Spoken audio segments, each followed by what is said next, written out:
Baik, Assalamualaikum warahmatullahi wabarakatuh.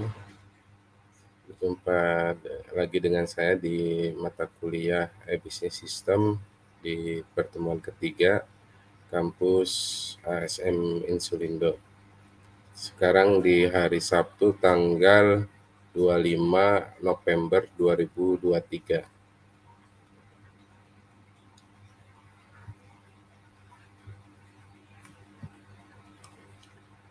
Untuk pertemuan hari ini kita akan belajar tentang e-business dan e-commerce. Nah, ini apa perbedaan dan apa persamaannya dari e-business dan e-commerce tersebut.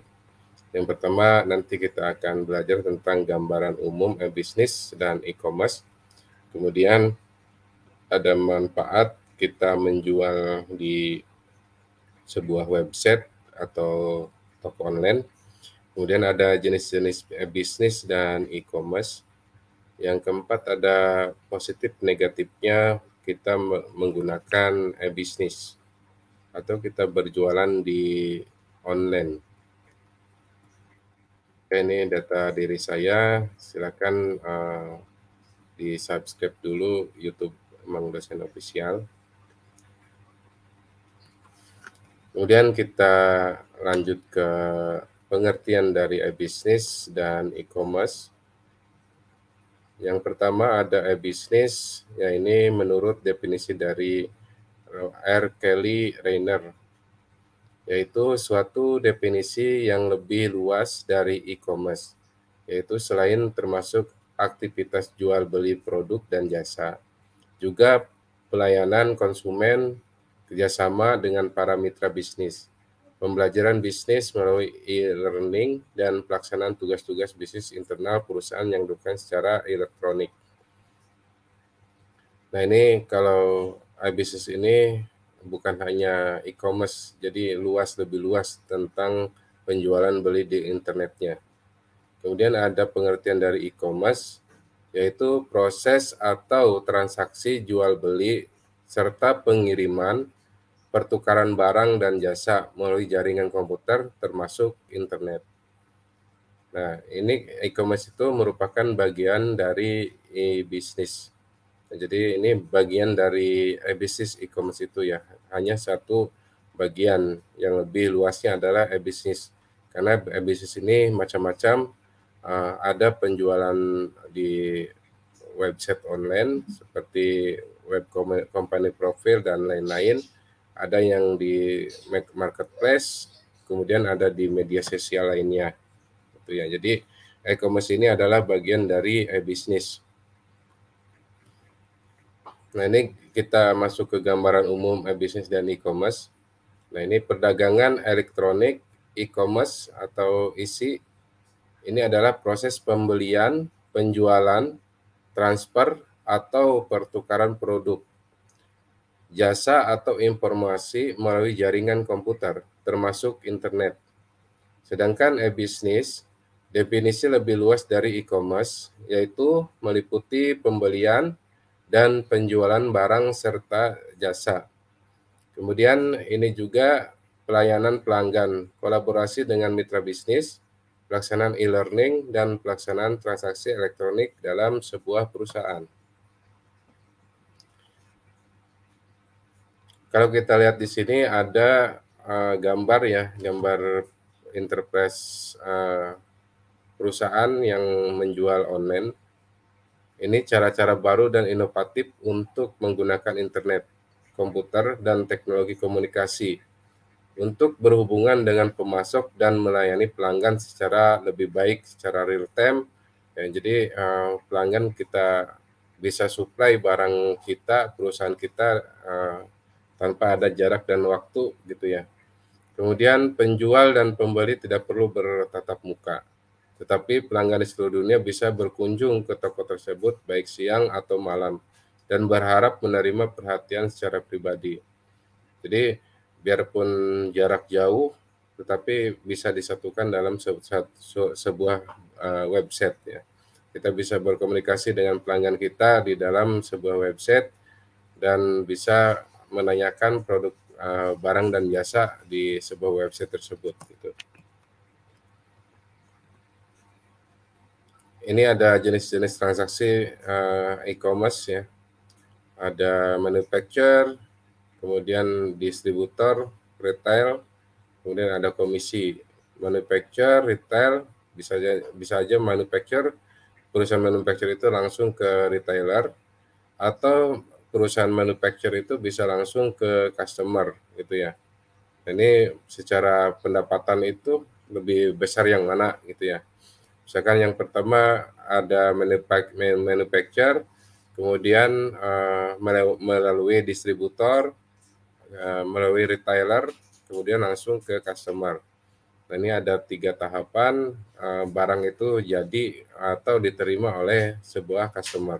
Kemudian manufacturer, ada retailer, kemudian customer. Ini ada 2 perantara, atau manufacturer ke customer ini satu perantara, menghasilkan lebih besar mana dan keuntungan yang mana yang lebih besar gitu ya.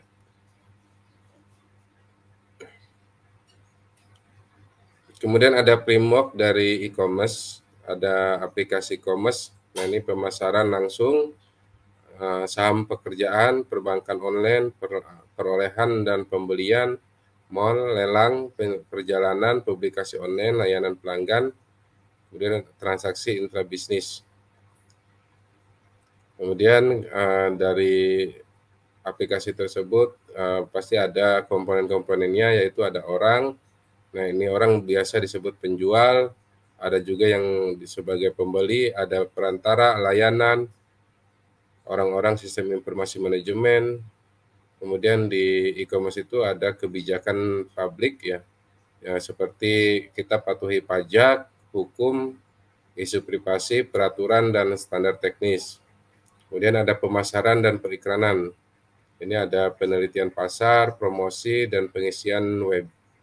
Kemudian ada layanan pasokan, ya ini ada logistik, isi, pengembangan sistem keamanan. Kemudian ada kemitraan bisnis, program afiliasi, usaha bersama, perdagangan pasar elektronik, konsorium, ya. Kemudian di bawahnya lagi ini ada infrastruktur layanan bisnis umum.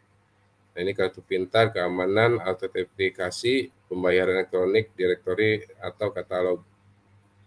Kemudian ada infrastruktur distribusi, informasi dan pesan EDI, email, protokol, transfer hypertext, ruang bincang, dan lain-lain ya. Kemudian dari segi infrastrukturnya, nah ini infrastruktur publikasi, jaringan dan isi multimedia, HTML, Java Web, ya, PRM. Kemudian ada infrastruktur jaringan telekom, TV kabel, nirkabel, internet, PAN, WAN, LAN, internet, kemudian extranet, akses telepon seluler, dan lain-lain. Kemudian infrastruktur antarmuka, yaitu basis data, logistik, pelanggan, dan aplikasi. Nah, ini semuanya adalah suatu bagian atau framework dari e-commerce. Kemudian apa sih manfaat dari menjual di website? Yang pertama, peluang meningkatkan pendapatan dan laba. Nah, ini sebuah survei yang dilakukan oleh Ipsos dan PayPal melaporkan bahwa 20% dari usaha kecil yang menjual secara online menyatakan bahwa web telah meningkatkan nilai penjualan. Kemudian ada kemampuan untuk memperluas jangkauan global. Ada web menjadi cara yang paling efisien bagi perusahaan kecil untuk menjual produk-produk mereka kepada jutaan pelanggan yang tinggal di luar batas geografis. Nah, ini perbedaan, nggak ada perbedaannya. Kalau misalkan kita perusahaan kecil maupun besar ya, sama-sama di internet kita jual, itu tergantung dari strategi pemasarannya. Nah, kalau kita lihat top 20 countries terbesar di internet ya, pengguna 20 besar internet di dunia ini ya. Indonesia ada di urutan 16, yaitu 242, 968, 342. Nah, kalau misalkan kita lihat di survei Internet APJ, ya, ini tahun 2023, tingkat penetrasi internet di Indonesia tahun 2022 ada sebesar 77,2%. Kemudian tahun 2023 78,19%. Nah, artinya di dalam negara Indonesia itu berjumlah populasi dari 275 juta ya, yang menggunakan internet ada 215 juta. Nah, ini sebesar 78,19% pengguna internet di Indonesia. Nah, kalau kita lihat di tingkat umur, ya, kemudian ada jenis gender laki-laki dan perempuan, penetrasinya, nah ini 79,32%, kemudian kontribusinya 51,19%. Nah, ini di segi pendidikan, kemudian ada di segi umur, gitu ya. Ini adalah pengaksesannya. Kemudian ada di pengguna internet di Indonesia yang menggunakan toko online. Ini misalkan ada Shopee, Lazada, ada Tokopedia, ada TikTok, ada Bukalapak ya. Ini masing-masing presentasinya. Kemudian kita masuk ke siklus penerapan teknologi informasi dalam bisnis. Yang pertama, teknologi dipakai hanya sekedar untuk proses otomatisasi dalam pengolahan informasi. Kemudian teknologi bergeser ke arah upaya membangun konfigurasi rantai bisnis yang terintegrasi. Kemudian peran teknologi sudah secara nyata mempengaruhi perubahan model bisnis perusahaan. Jadi sekarang lebih canggih di teknologi informasi di segi internetnya, maka menimbulkan peluang lebih besar di penjualan di internet.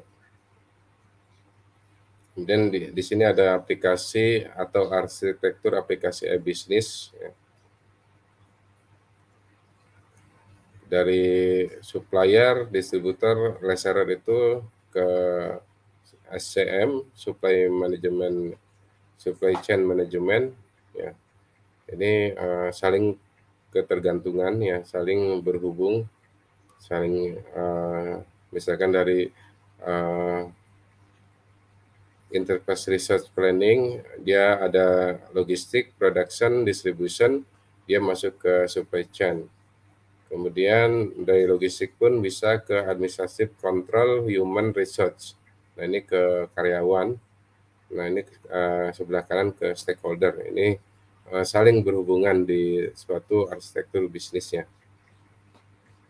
Kemudian kita mengenal e-bisnis aplikasi atau aplikasi e-bisnis. Yang pertama ada ERP, Enterprise Resource Planning. Ini sistem informasi pendukung e-bisnis yang menyediakan berbagai macam kebutuhan perusahaan seperti supply chain, CRM, marketing, warehouse, shipping, dan payment, serta mampu melakukan otomatisasi proses bisnis. Jadi ERP ini mencakup semua integrasi bisnis di dalam suatu perusahaan. Misalkan mulai dari produksi, kemudian dari packing, kemudian di penjualan, itu ada saling ketergantungan atau saling terhubung satu bagian ke bagian lainnya. Kemudian ada CRM, Customer Relationship Management. Ini sistem kustomisasi real time yang manajemen customer dan melakukan personalisasi produk dan servis berdasarkan keinginan customer. Ini untuk kepuasan pelanggan. Kemudian ada EAI, Enterprise Application Integration. Ini merupakan konsep integrasi berbagai proses bisnis dengan memperbolehkan mereka saling bertukar data yang diambil dari model proses bisnis yang dikembangkan oleh pemakai. Kemudian ada Supply Chain Management. Ini manajemen rantai supply secara otomatis terkomputerisasi. Kemudian ada ICS, Enterprise Collaboration System.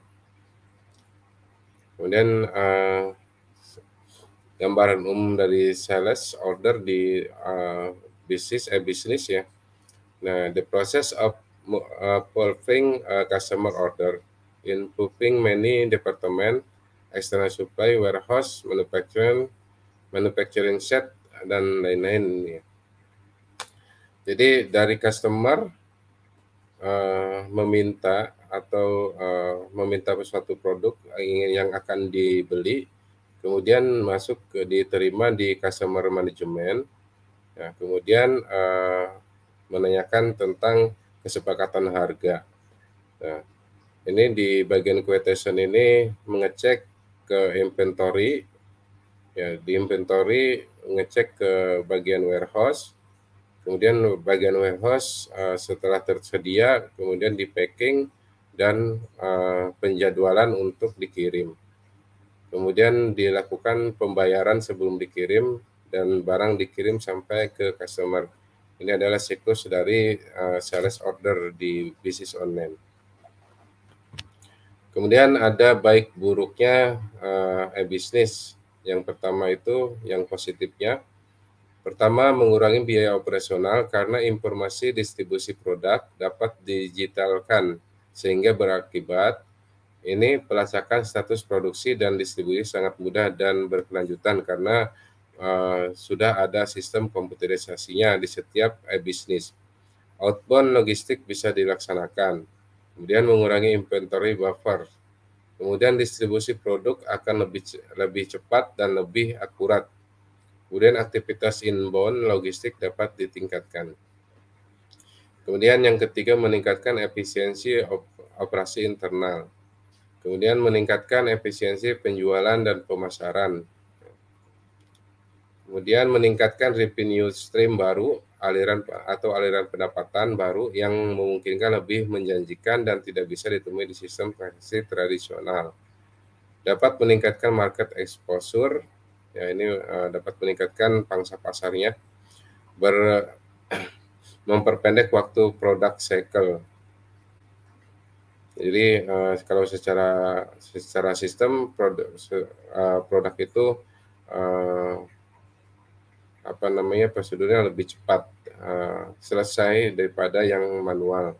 Kemudian meningkatkan customer loyalty ya, meningkatkan customer loyalty. Jadi customer akan lebih puas dengan bisnis online tersebut. Kemudian meningkatkan value chain. Kemudian mendukung ketersediaan layanan, meningkatkan pelayanan kepada pelanggan dan dukungan purna jual, meningkatkan efisiensi dan efektivitas SDM. Kemudian dari segi negatifnya, ini ada yang pertama pencurian informasi rahasia yang berharga. Gangguan yang timbul bisa menyingkap semua informasi rahasia tersebut kepada pihak-pihak yang tidak berhak dan dapat mengakibatkan kerugian yang besar bagi si korban. Kemudian kehilangan kesempatan bisnis karena gangguan pelayanan, kesalahan yang bersifat kesalahan non-teknis seperti aliran listrik tiba-tiba padam atau jaringan yang tidak berfungsi. Kemudian kehilangan kepercayaan dari para konsumen, ini karena berbagai macam faktor seperti usaha yang dilakukan dengan sengaja lebih oleh pihak lain yang berusaha menjatuhkan reputasi perusahaan tersebut. Penggunaan akses ke sumber oleh pihak yang tidak berhak, misalkan kebobolan sebuah sistem perbankan dan oleh hacker, ya, kemudian memindahkan sejumlah rekening orang lain ke rekeningnya sendiri. Ya, sekarang banyak penipuan-penipuan di online ya, berupa link atau aplikasi APK di WhatsApp. Kemudian kerugian yang tidak terduga ini disebabkan oleh gangguan yang dilakukan dengan sengaja ataupun ketidakjujuran praktek bisnis yang tidak benar dan kesalahan faktor manusia atau kesalahan sistem elektronik. Kemudian ada faktor keberhasilan dari suatu e-bisnis, yaitu kemampuan untuk menjamin bahwa e-bisnis memenuhi 3 karakteristik kunci yang dibutuhkan dalam transaksi bisnis apapun. Yang pertama ada validitas atau kedua pihak dalam transaksi harus dapat menyatakan keaslian identitas keduanya untuk memastikan bahwa transaksi tersebut valid dan sah. Ya. Kemudian integritas. Kedua pihak harus yakin bahwa informasi yang dipertukarkan akurat dan tidak dapat diubah selama proses transaksi. Kemudian ada privasi, kerahasiaan transaksi bisnis dan informasi apapun yang dipertukaran harus disimpan dengan baik. Kemudian ada faktor penyebab kegagalan bisnis. Yang pertama, tidak ada komitmen yang utuh dari manajemen puncak. Kemudian penerapan e-bisnis tidak diikuti proses change management. Dan tidak profesionalnya vendor teknologi informasi yang menjadi mitra bisnis. Buruknya infrastruktur komunikasi. Tidak selarasnya strategi teknologi informasi dengan strategi perusahaan. Adanya masalah keamanan dalam bertransaksi. Kurangnya dukungan finansial. Belum adanya peraturan yang mendukung dan melindungi pihak-pihak yang bertransaksi. Kemudian menggunakan target jangka pendek sebagai pijakan investasi e-bisnis. Ya. Oke, untuk mata kuliah e-bisnis system pada tanggal 26 November 2023 selesai. Silakan kerjakan latihannya dan silakan ketikkan daftar hadir di kolom komentar nama dan NIM-nya. Terima kasih atas kehadirannya. Saya tutup. Wabillahi taufiq wal hidayah. Wassalamualaikum warahmatullahi wabarakatuh.